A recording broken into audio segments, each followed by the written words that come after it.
Welcome to About You. I'm Connie Hogan. Well, today my guest is a person who represents a very different perspective than we usually have on the show. And it's kind of good because it's a psychological taint to it, in that we all need a little inspiration following the drama and the stress of the election. Priti Shah, who you may know around town, she's been involved in the Bloomfield-Birmingham Chamber, and she was with General Motors working actually as an engineer for 10 years. And she's a Michigan grad, and she is here to give us very interesting perspective on what she's doing. Priti, welcome. Thank you so much, Connie. Thank you for the introduction, and thank you for having me. You're welcome. I know you've done a few of the shows here at Bloomfield TV, and so you're kind of a familiar person, right? So tell us, though, more about your personal journey. And we talk a lot about your podcast and all the stuff that you do is so interesting in consulting, but tell us about how little Priti came along. Sure, no, that's an interesting question. So I started with a low-income and immigrant upbringing, and English is my second language, Wow. which did present That's amazing because you speak such good English. Thank you. Well, now it's my dominant language, but didn't start off as my initial language. And it did present some challenges, Sure. which I know, I mean, a lot of people have their own challenges. You know, with someone like you growing up in the South and moving north, and a lot of people experience that and maybe even go through their own cultural struggles and barriers. Right, And in a similar line, I went through something very similar where I had cultural and language barriers, things that were automatic for most people, where they don't have to think about how they talk and how they move about their day. These everyday situations was not easy and automatic for me. And even at home, my parents probably went through similar struggles with their own situations, which, their frustrations was sometimes passed down to some of the rest of us. Sure. And for a long time, I thought that put me at a disadvantage compared to my peers and the people around me, that I'm just not smart enough, I'm not confident enough, I just can't do it, I'm not capable. And now I realize that these hardships have actually been a fuel for me to have this incredible thirst for self-improvement and curiosity, and have a relentless desire to succeed. And that led me to achieving my bachelor's in engineering from the University of Michigan in Ann Arbor. But even that was a struggle, because going into that That's a struggle for everybody. Right. But given my background and upbringing, it just really deepened my struggles with communication and language barriers and cultural barriers. And so I really struggled, not just academically, but also socially, just fitting in and just learning how to communicate properly and such. And so when I graduated with my bachelor's at U of M, I'm like, oh my God, I'm never doing that again. Yeah, right. But I'm like, I'm never doing that again. Whereas all my other peers were like, oh, I'm just gonna, go in and do my master's. And I'm like, thank God I did this. I'm done. So you didn't get your master's? Well, that's the thing. Because I just didn't feel confident enough to do it. But then I was going through my career, I was given assignments that really challenged me, that put me outside of my comfort zone, that really built my courage and confidence. So then, and I knew it wasn't just this fleeting thought when I was just like, oh, I think I want to do my master's. Like, I had this thought for like a few years, like, no, I really want to do my master's. So even though it was like 12 years after I graduated with my bachelor's in engineering at U of M, I decided to enroll to do my master's at Purdue University. Oh, at Purdue, you told me. Yeah. I have a lot of friends who yeah. I went to college in Indiana. Oh, you did? Notre Dame, yes. Oh, really? I told you that. Oh, yeah, that's right. I didn't know that. Yeah. So where were you born? Well, I don't really like to talk about where I was born, because I was born in Ohio. It's a sensitive It's not subject. that bad. Oh my gosh. Whereabouts? Cincinnati, Ohio. I lived in Cincinnati. I've always been all this knowledge. So you've really been speaking English, though, even though your parents, I understand they were Indian, but you've basically been around Americans. Ohio is America. right. We may not agree with that. But, right. Yes. But yes, I mean, I was, born into the environment which mainly spoke Gujarati, and so like even at school, like I remember like I think it was like in preschool or something, like someone was like tomorrow, and I'm like, oh my God, that's a big word. What does that mean? I'm like, then the way they used it, I'm like, I think that means the day after next, but I think that's what it means. So your parents didn't speak English at home? No, they did not, and they still don't. I see. Yeah, and they still don't. Yeah, I Oh, still wow. talk to my parents in Gujarati. Yeah. And So how do you this- say it again? Gujarati. Gujarati, okay. Yeah. Well, so you've had a great career. Now, what can I ask you? I mean, what I know you were with GM for 10 years. You started out as an intern with Disney, right? Yeah. And that wasn't that long. I mean, that wasn't that long of a period of time, right? 2 years or? Yeah, it was actually an 8-month co-op. It was. But you know, that has Yeah. a big impact on us, even though it's a short time. It does. It yeah. has a big impact because you were young. You were probably 20 or Yeah, it was my first professional Yeah. employer. I was recruited out from Michigan? from the University No of Michigan. kidding. Oh. I was the only one selected from my department, which is industrial and operations engineering. Wow. And was selected for this position, and I was really excited. However, I Yeah. did struggle quite a bit. Was that at Epcot Center? Or? That was at, it was called Disney MGM Studios at the time. It's called Hollywood Studios now. Okay. Yeah. So, but yeah, that was very interesting because they gave, sure. they gave me a desk phone, and I'm like, well, what am I supposed to do with that? Do I like say hello, and what do I say after Were that? you a receptionist? type, No. or- I was an engineer. The specific title was called Labor Maintenance Analyst, or LMA they called it. Okay. Yep. And then and yeah, so they told me what I should, some deliverables I needed to do, but I didn't know what to do with that. I didn't even know. That's tough.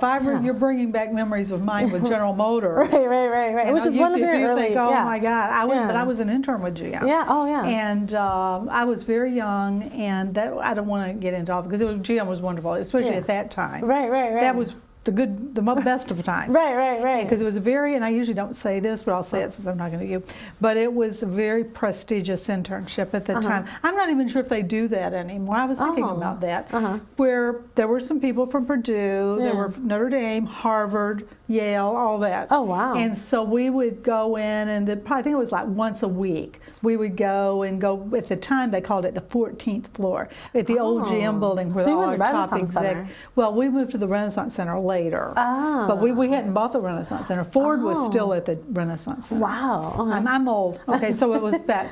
So, but we would go all around. I remember when they'd talk about, they would just, here's an example, they would say, the Tech Center. Well, I didn't really know. We didn't know what that was. Right. These guys from Boston, what's the Tech Center, Right. And so, but we quickly learned that one. The Warren Tech Center. I'm like, well, that's not that. But it's beautiful. But the pressure was subtle. Yeah. The pressure was subtle. For us, you would have these deliverables, but you didn't really know what the deliverables were, but they were watching everything you did. I think a lot of it was more that they're just seeing what your work ethic is, your attitude. Are you willing to do whatever, Yeah. And so clearly I wound up spending, 30, well, I actually left and went to Ford. That's a long story. This is not about me. No, but I okay. went to Ford and then came back to GM. So you were in the automotive industry for quite some time too. My whole life. Yeah. So, yeah. Well, So anyway, getting back to, so after you left Disney, where you didn't go straight from Disney to GM though? No, but Disney though, that was interesting though, because they did give me some harsh feedback though, because Oh, and that's how you got into this feedback. yeah, exactly. Because Wow. because it's very different from an academic setting, right? We know with an academic setting, you're given a textbook, you go to the classes, you read the book, you take the practice exams, you take the tests, you pass the class. But in a work environment, as you know, it's not as straightforward. There's no actual manual to how to navigate through the workplace and such. And so I really struggled, and so I used that relentless desire to succeed to really talk with my peers, talk to people about what I was experiencing, and I got I started my journey in learning feedback and acquired some initial tools and resources that I used to help turn the situation around at Disney. And then eventually I did deliver high quality projects on time, and I left the internship on very favorable terms with my leaders and peers. Good. But it was a struggle. And then, as I went through my career, and eventually I landed in the automotive industry, which I was also at for 15 years, which is not my entire journey, but a good part of it. So you didn't go, so between the time you were at Disney and GM, how much time was in there? Disney. Oh, so first of all, I had to graduate college from after Disney. Yeah. Oh, okay. Yeah. So that was like that was because I took a semester off from school to do my internship, plus the summer session to complete my internship. But although and my managers and I, because I'm still in touch with some of my managers at Disney, and I laughed because I remember telling her like, oh, maybe I should just stay here, and she's like, no, I think you should finish college, and so I'm really grateful that she told me that because I was ready to just stay there for the rest of the time. And, and so there are worse things, right? Yeah, but I didn't really solve my my struggles with confidence though. So even though I had this internship at Disney, on my resume I had this bachelor's from the University of Michigan, and I got, I'm not even kidding, probably over 100 interviews to get my placement outside of U of M. However, I really struggled with my confidence. So I struggled with every single interview that I got. And then finally one institution was like, well, maybe we'll hire you. And then, you're kidding. Yeah, and then eventually I got that position. And then I eventually, made my way, progressed to the automotive industry, and I did very well, and so then I made my way into General Motors. And I did well there as well. Like I said in the beginning, I was placed in assignments that really took me outside of my comfort zone. And, well, we all, right. And now, were you at the tech center? I was the entire time. I was based out of tech center the entire time. I did start off in manufacturing for close to 4 years. So I was kind of stationed in different. But you were at the, But I was based out of the tech center the entire time. Yeah. So I was in Bowling Green, Kentucky for 2 years. Oh, no kidding. I was working in Oshawa, That's Canada. a nice plant. That was a very nice plant. If you're going to be at a plant, you might as well be at that would be a good one. That's exactly. beautiful. Yeah, I'm very fortunate to have been in that plant. The product couldn't be better. Right, exactly. So I do miss that plant quite a bit. Yeah. I started off actually working at Oshawa, Canada on the Cadillac. That's another nice one. I've spent a lot of time there too. Yeah, that was actually another good one. And then I was in Lansing, Delta Township, working on some of the programs there. Okay, so you got around then. Yeah, and then my next position after the Corvette program, I was going to be stationed in Spring Hill, Tennessee, but then I moved to a different organization. But yeah, I was at General Motors for close to 12 years, and I had positions throughout the manufacturing and product development organizations. And I did well. I was promoted 3 or 4 times, and then, but I knew, even when I was at General Motors, that there was something more that I wanted to do, more than just engineering in the automotive industry. I really, a part of me is very spiritual, and I really embrace that quite a bit. And so that led me to becoming a certified yoga teacher. And I decided that I wanted to help my peers, and I wanted to make a bigger impact than just already what I was doing, and help my peers understand that there was a bigger picture to what they were doing than like the mundane daily grind. And, well, it's not for everybody. I know many people that would be colleagues of mine now, let's say, as you know, I'm retired. And, in the nonprofit world or the social world, I mean, and I say this with all due respect, but a lot of people, they wouldn't, whether they wanted to or not, they wouldn't last with GM or Ford or Chrysler or Stellantis or whatever. They just wouldn't, because you've got to be cut out for it. And people don't want to do something that would be torture for them. Right. And it does require a certain mindset to be successful. Right. But I also wanted to see that there was a bigger picture to some of our struggles and even the work environment and such. And that's why I really wanted to do this behavioral study at General Motors. And the first one that I did tested my theory on whether yoga makes a better engineer. And my purpose for that was really to help test our ability to transform conscious competency into unconscious competency and leadership skills. And so I went out of above and beyond my regular full-time work and volunteered my time to test this behavioral study. And I was very fortunate that General Motors had a team within it that was willing to have me test on it. And really try. And I recruited a pilot group and control group within that group. And then there was other resources that were willing to help support me. GM Market Research said that they were willing to support me and volunteer their time as well.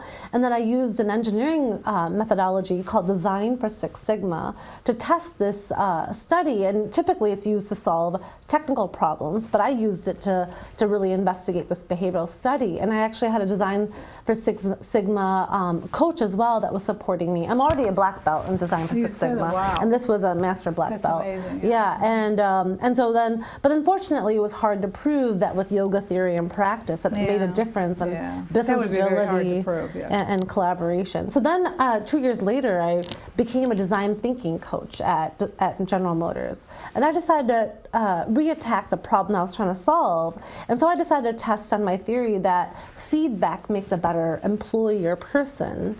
And this time, I had the same resources as I did last time. The reason I'm smiling, I mean, feedback is so important in any company. Oh, it is. It is. And it's a very, very tricky subject too. It is, and I think that's why I had similar resources that wanted to help me.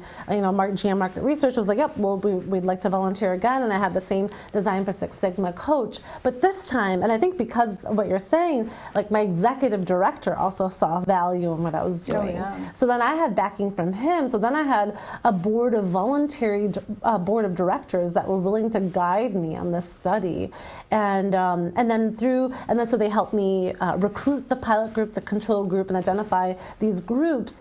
And I created the training curriculum that I delivered to my peers, and it was successful. It was found that through my training that it made a difference on my peers' ability to receive feedback positively. Wow. So then I was asked to condense training into a 45, 60-minute seminar, which I delivered throughout General Motors. Wow. And I went and delivered this for a few years throughout General Motors, and then I finally exhausted and went as far as I could within General Motors with it, and then I brought it outside of General Motors, and that's where I became featured as a TEDx speaker. I spoke at it at Jane societies throughout the country and also the world, and then now I've delivered this seminar to several organizations, benefiting a variety of audiences from adolescents to executive leaders. I know GM. Now, were you still part of engineering, or were you in like HR? Because that sounds more HR to me. I did have HR support. I did do some trainings as a volunteer because they were HR. really big on change management. Oh, yep.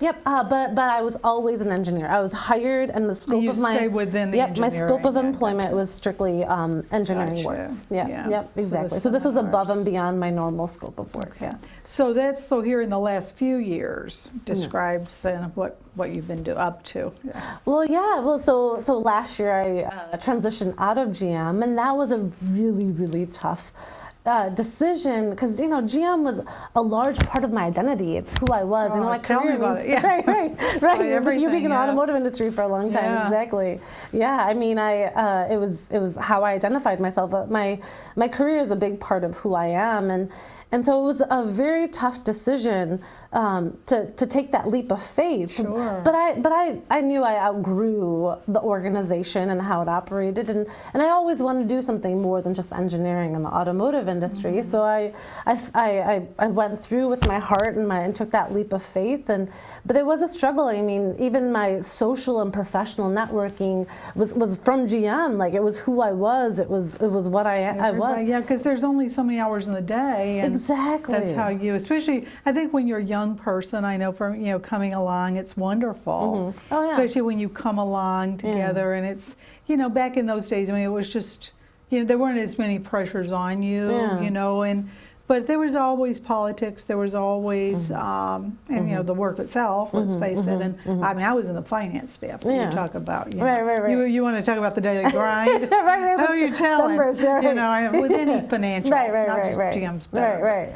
Just that's so anyway. That's it's very it's not for the faint-hearted. Right. Oh, that's for sure. Isn't that good? Yeah, I definitely agree with that. And but then there's a whole other world out there that is not automotive. That's also Well, I think in today's world, I kind of, in a way, I envy the people coming along because see, I was kind of on that cusp of people who. Back in the day, like say down in Kentucky or whatever, they thought GM was everything. Right, I mean, right. they really did. And it was like, you saw that. And, well, all of Bowling Green, Kentucky is all GM. And not only that, it's all of it. They just thought GM was the answer to every problem.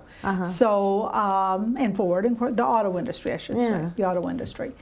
But it's like, what it did though, with people coming in, you had that pressure on you. It's like, do or die kind of thing. And what I see with people now, and you would know this, and all these younger people would know this, it's like they don't have the same, and I'm talking about, you know, your career, you put in your 30 years, whatever, they don't have that. So they have the freedom to go and do these other things, which they don't even realize it because they didn't know anything else. See, they didn't know anything else. So they're able, I think, in a way, psychologically, that is better. It was, what was great with us, and see, back then, I mean, I'm really dating myself, but it's like we didn't always have social media. We didn't have the cell phones. We didn't have the smartphones. And so you would get to like Friday on 5 o'clock, and not literally a bell. If you're in a plant, the bell would ring. And your brain is totally free from like Friday afternoon till Monday morning. You have freedom. And nobody has freedom now. None of us have freedom. Because we are a slave to this. Exactly. Which is terrible. It is. I try not to. But between this and you know, Netflix, we're just completely tied into that and beholden to it. And it's almost like you need the downtime is what I'm saying. Yes, and I do see your point that, like, you know, that there's a little bit more embracing of freedom for some of the younger generations. Oh, for sure. For how they view their careers and such. But I also see some benefit of staying loyal with the company for some time. I think I would take that, to be honest with you. Even despite the drawbacks. I still think that's the way to go. Because then you accomplish something, you're part of something big, no one takes it away from you. And it's just, it's the same as like getting your degrees. You know, and the traditional thing, right? And I do think that there's a huge value and benefit on both sides from you know, being with a company for some time. You're right. You're so right. But still, like, you know, crawling out of General Motors was very difficult. It's almost like a small child learning how the world operates. No question about it. You know, just like, so what am I supposed to do? What is the meaning of the world and myself in that world? That's horrible, And so then I went through a huge journey of soul searching for my career and trying to identify what the highest level of achievement I wanted to make to society. And so that led me to doing an extensive list of volunteer activities. And I won't bore you with this entire... I know you're everywhere. And I won't bore you. You're a fixture. No, I'm not. But I mean, some of them include Gleaner's Food Bank and being a Cooking Matters volunteer there. And then also Odoff Garden, Belle Isle, being a gardener there. A cat sitter at Petco. I did not know that. Oh my God. Cat ladies. I won't say the other word, but cat ladies. And Art Prize in Grand Rapids and being a volunteer there, and the community house in Birmingham, and a list of volunteer activities there, which is how I found out about the Birmingham Bloomfield Chamber, was through volunteering at the community house. Oh, see, that's what happens. In this, we always tease about it's such a small world around here. Oh, it is. It's for good or bad, it's a small world. Well, which is surprising because, you know, like GM is kind of a small world. Even though it's absolutely. Even though it's an expansive company, like it's a small world. You know, it's a small world. But then you realize even outside of GM, there's a lot of networking, and there's a lot of people that know each other in that. Well, what you find here, and I'm sure you know this, like Bloomfield, Birmingham, and Grosse Pointe. Even though Grosse Pointe's 30 miles away. 35 miles away. It's still, those areas, everybody knows everybody. It would be like Mayberry and Hooterville, you know, kind of thing, because they know each other, and it's the same group. Exactly. Which is good, because it's like a small town. It is, and I don't, which I like. I like that. People will tease me. I was just in Arizona. It's like about Detroit, and I'm like, you know, I rarely go to Detroit now. I mean, it's all, you know, the small town. I mean, you know, the small towns that we're in, especially Bloomfield Hills. The ultimate small town. And it's been that way for a long time. So. But I like that family kind of it is. Because if you go to, like, you think you're going to move or something, there's just no way I could, you know. Well, it's hard. You know, it's almost like leaving a company or leaving a town. You know, it's hard to get reacclimated. And why would you do it? Because it's so nice. So what are you doing now? What are your big projects coming up? We've got a few more minutes. What are your big projects that you're going to be doing now? Let us know. Oh yeah. So anyways, my list of activities led me to start my own consulting firm. And so now, I help my clients not just with traditional aspects, with revenue generation and profitability, but also with corporate accountability, non-verbal communication strategies, professional development, workforce development, change management strategies. And I provide a unique perspective in that our interpersonal interactions and leadership skills actually make a huge impact on our profitability and building revenue. And so I specialize in developing and teaching methodologies that help individuals step out of the stream and find their own right path. And I've helped a list of clients in various industries at various different stages of business and grow and succeed. And the list includes beauty services, travel agencies, manufacturing, and medical industry. Like there's just a wide range of people, and so I'm fortunate that I'm starting to find my path and the impact that I want to make. And so, all of those industries you mentioned are very much kind of in transition from what they were. Especially the medical field. Oh yeah, all of it. I mean, it really is. Yeah, well, that's part of it. It's like, how do we build these resilient partnerships and stay successful and thrive amid economic challenges or whatever the external environment brings at us that can really build a twist to some of our original plans. A lot of it is because of technology. Now we've got AI, which is oh my God, who knows what. Yeah. But I got a feeling the economy's going to get better, though. I really, we have to believe it, So, I do believe it. It's going to, because some of it's simple. You just reduce, we won't go into all that. But it's going to get better. And we're coming to the end, so is there anything else you want to talk about? We have a couple more minutes, and that you want to say about you have such a fascinating journey. I guess I would just encourage people, no matter where they are in their lives, that try not to be discouraged, or try not to let people tell you if you can't do something. Especially if you have a huge passion or determination for it. Especially because you can do it. And I really believe in empowering other people's stories, their colorful viewpoint. Their vision or viewpoint of the world is very, very important. So I just encourage everyone to believe in themselves. What's your name of your company again? Oh, sorry. My company is called Priti Shah Consulting. Okay. Yeah. So it's just your name. Yep. And there's meanings and what my name means, but that's why I thought that was special to use my own name for my absolutely, because everybo's got the consulting companies. Right. And yours is Priti. Priti, yeah. But you do call it with a H sometimes. Yep, exactly. Well, it has been fascinating, and maybe in a while we'll have you back and you can give us an update on all of your incredible achievements. Thank you, Priti, and thank you for watching today.